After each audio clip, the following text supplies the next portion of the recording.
नमस्कार मित्रों।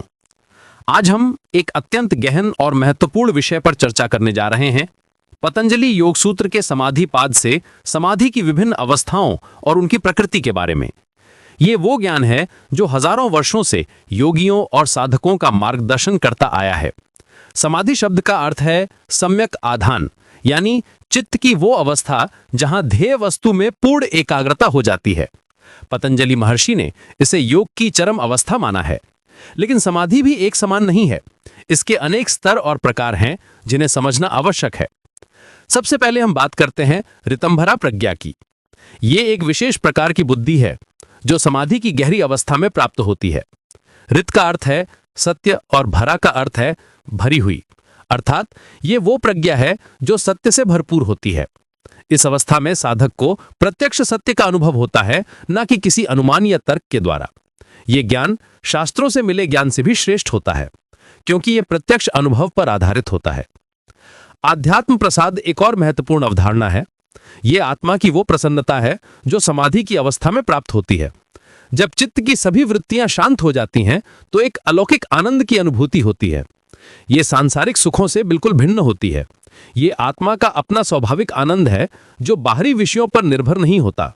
अब हम समाधि के मुख्य भेदों पर आते हैं। पतंजलि ने समाधि को मुख्यतः दो भागों में बांटा है, संप्रज्ञात समाधि और असंप्रज्ञात समाधि। संप्रज्ञात समाधि में अभी भी किसी न किसी रूप में विषय की जानकारी बनी रहती है। यहाँ साधक, साधना और साधित तीनों का भान होता है।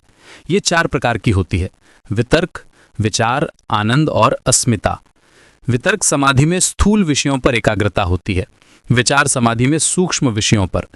आनंद समाधि में इंद्रियों की शुद्धता से उत्पन्न आनंद का अनुभव होता है। और अस्मिता समाधि में केवल मैं हूं की भावना शेष रहती है। असंप्रज्ञात समाधि इससे भी गहरी अवस्था है। यहाँ सभी प्रकार की वृत्तियां निरुद्ध हो जाती हैं, केवल संस्कार शेष रहते हैं। ये निर्बीज समाधि की तैयारी की अवस्था है। इसमें साधक को किसी भी प्रकार का विषय ज्ञान नहीं होता। निर्बीज समाधि में सभी संस्कार नष्ट हो जाते हैं। ये कैवल्य की अवस्था है जहां पुरुष अपने स्वरूप में स्थित हो जाता है। समापत्ति और समाधि के बीच अंतर को समझना भी आवश्यक है। समापत्ति का अर्थ है सम्यक आपत्ति, यानी चित्त का किसी विषय में पूर्ण रूप से लीन हो जाना। यह धारणा और ध्यान की गहरी अवस्था है।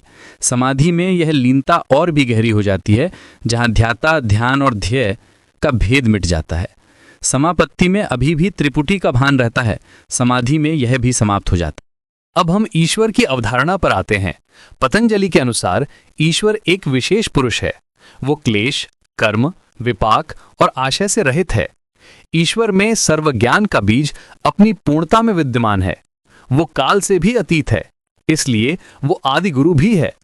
ईश्वर के मुख्य गुण हैं सर्वज्ञानता, सर्वशक्तिमत्ता और करुणा।